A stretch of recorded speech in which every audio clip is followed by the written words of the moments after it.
ગુજરાતમાં 66 નગરપાલિકા તેની સાથે જ જૂનાગઢ મહાનગરપાલિકાની ચૂંટણી 16 ફેબ્રુઆરીએ યોજાવાની છે, પરંતુ હવે આ બધાની વચ્ચે ગુજરાતમાં અત્યારે ભાજપમાં આંતરિક ડખાઓ ચરમસીમાએ પહોંચ્યા છે।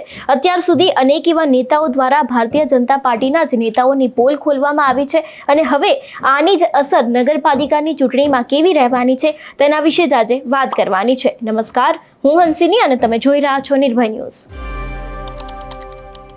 ગુજરાતમાં સ્થાનિક સ્વરાજની ચૂંટણી તો આવી રહી છે, પરંતુ એની પહેલા જ ભારતીય જનતા પાર્ટીમાં અનેક એવી સ્થિતિનું અત્યારે હાલ એવી ઉદ્ભવી છે, અનેક એવી પરિસ્થિતિ જેના કારણે ભારતીય જનતા પાર્ટીમાં ક્યાંક ને ક્યાંક આંતરિક ડખાઓ થતા હોય તેવું સામે આવ્યું હતું। સૌથી પહેલા તો વાત કરી લઈએ અમરેલીની, તો અમરેલીમાં પણ 4 નગરપાલિકાની ચૂંટણી આવી રહી છે અને અમરેલીમાં પણ ધારાસભ્ય કૌશિક વેકરિયા વિરુદ્ધ લેટરકાંડ થયો હતો।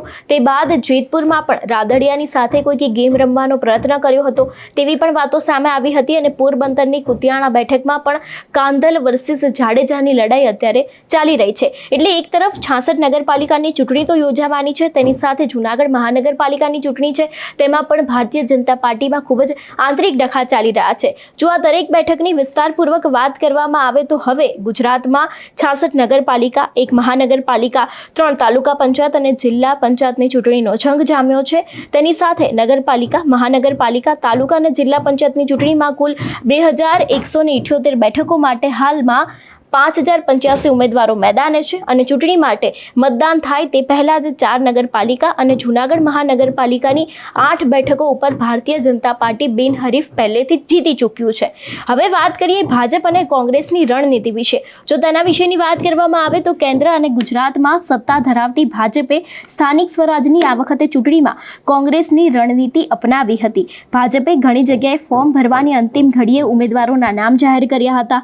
ઉમેદવારને છેલ્લે જાણ કરીને તમારે ફોર્મ ભરવાનું છે તેવી પણ તેમના દ્વારા વાતો કરવામાં આવી હતી અને સામાન્ય રીતે આંતરિક બળવો ખાળવા માટે કોંગ્રેસ આવું કરતી હોય છે, પરંતુ આ વખતે ભારતીય જનતા પાર્ટીએ પણ એવું જ કર્યું। અંત સુધી ઉમેદવારોના નામ છે તેને જાહેર ન કર્યા, તેની સાથે જ અંતિમ ઘડીએ કંઈકનું કંઈક એવું કર્યું જેના કારણે ઉમેદવારો ના તો પોતાનું ફોર્મ પાછું ખેંચી શકે અથવા તો પછી ઉમેદવારો છે તેમને અંતિમ ઘડીએ જ તેનું નામ જાહેર કરવામાં આવ્યું છે, એટલે પહેલેથી કોઈને ઉમેદવાર ખબર જ ન પડે કે તેમની સામે કયો ઉમેદવાર ઉભો રહેવાનો છે। એટલું જ નહીં, જો વાત કરીએ જૂનાગઢ મહાનગરપાલિકાની તો અત્યાર સુધી ભારતીય જનતા પાર્ટીનો એક નિયમ રહ્યો છે કે એક વ્યક્તિ, એક હોદ્દો, એક જ પરિવારમાંથી અનેક લોકોને ટિકિટ આપી નહીં શકાય તેવું ભારતીય જનતા પાર્ટી દ્વારા અત્યાર સુધી કહેવામાં આવ્યું છે, પરંતુ જૂનાગઢમાં કંઈક એવી જ પરિસ્થિતિ થઈ હતી। તેમાં ગિરીશ કોટેચાના સ્થાને તેના પુત્રને ટિકિટ આપવામાં આવી હતી, એટલા માટે થઈને જૂનાગઢના લોકો છે તે લોકોમાં પણ અનેક એવા સવાલો ઊભા થયા હતા, કારણ કે ગિરીશ કોટેચા અત્યાર સુધી સૌથી ચર્ચાનો વિષય રહ્યા છે। છેલ્લા ઘણા સમયથી તેમની મહેશગીરી સાથે પણ બબાલ ચાલી રહી છે। છેલ્લા ઘણા સમયથી જે ગિરીશ કોટેચા છે તે અનેક વખત અનેક વાતને લઈને મેદાને આવ્યા છે, પરંતુ હવે જ્યારે મહાનગરપાલિકાની ચૂંટણી આવી રહી છે ત્યારે તેમના વિરુદ્ધ અત્યારે હાલ આવી જ રીતે તેમના પુત્રને ઊભા રાખવામાં આવ્યા છે તેવી પણ એક સ્થિતિનું ઊભી થઈ છે। હવે વાત કરીએ કુતિયાણાની। પોરબંદરની સૌથી ચર્ચિત નગરપાલિકા એટલે કે કુતિયાણા, અને કુતિયાણામાં ઢેલીબેન ઓડેદરા, તેની સામે જ કાંધલ જાડેજા મેદાને આવ્યા છે। ઢેલીબેનની વિસ્તારપૂર્વક વાત કરવામાં આવે તો અત્યાર સુધી નગરપાલિકા, કુતિયાણા નગરપાલિકામાં ઢેલીબેનનું વર્ચસ્વ ખૂબ જ છેલ્લા ઘણા સમયથી ચાલ્યું આવ્યું છે અને વિધાનસભામાં કાંધલ જાડેજાનું અત્યાર સુધી વર્ચસ્વ ખૂબ જ રહ્યું છે। હવે ઢેલીબેન ઓડેદરા છે તે તો મેદાને ઉતર્યા છે, પરંતુ કાંધલ જાડેજાના ભાઈ, તેની સાથે જ સંતોક જાડેજાના સૌથી નાના પુત્ર કાના જાડેજા છે તેમને પણ ઉતારવામાં આવ્યા છે। એટલે હવે ઢેલીબેનની સામે જાડેજા પરિવાર સામે ઊભો રહ્યો હોય તેવી પણ વર્ચસ્વની લડાઈ ઊભી થઈ છે। એટલે કુતિયાણામાં તો કોણ જીતે છે તે તો સૌથી ચર્ચિત વિવાદ છે જ, કારણ કે નગરપાલિકામાં અત્યાર સુધી ઢેલીબેન ઓડેદરા ચાલતા આવ્યા છે, તેની સાથે વિધાનસભામાં કાંધલ જાડેજાનું રાજ રહ્યું છે અને હવે આ બંનેની વચ્ચે વર્ચસ્વની લડાઈ રહેવાની છે।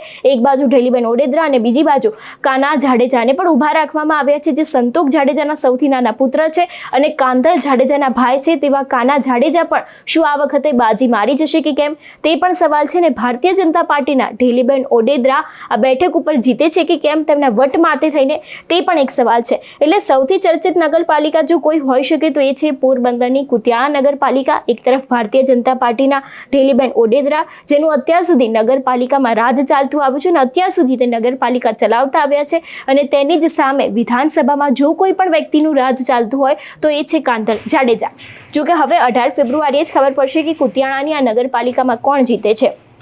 તે બાજુ જો વાત કરવામાં આવે, હવે વાત કરીએ જેતપુરના ધારાસભ્ય જયેશ રાદડિયાની હાજરીમાં અનેક એવા એમના હાથ ગણાતા અનેક એવા તેમના નજીકના સુરેશભાઈ સખરેલિયા છે, તેમની જ ટિકિટ ભારતીય જનતા પાર્ટી દ્વારા કાપી નાખવામાં આવી હતી. જોકે તે બાદ તેમના દ્વારા અનેક એવો બળવો પણ કરવામાં આવ્યો હતો, પરંતુ અંતમાં કંઈ ઉપજ્યું નહીં. એટલા માટે થઈને તેમણે એમ કહ્યું કે જેટલા પણ ઉમેદવારોને ટિકિટ આપવામાં આવી છે, હું તે દરેક લોકોનો સપોર્ટ કરીશ. એટલા માટે અત્યાર સુધી લોકચર્ચામાં એવું ચર્ચાઈ રહ્યું છે કે જેતપુરમાં કોઈકે આગ લગાડવાની કોશિશ કરી છે.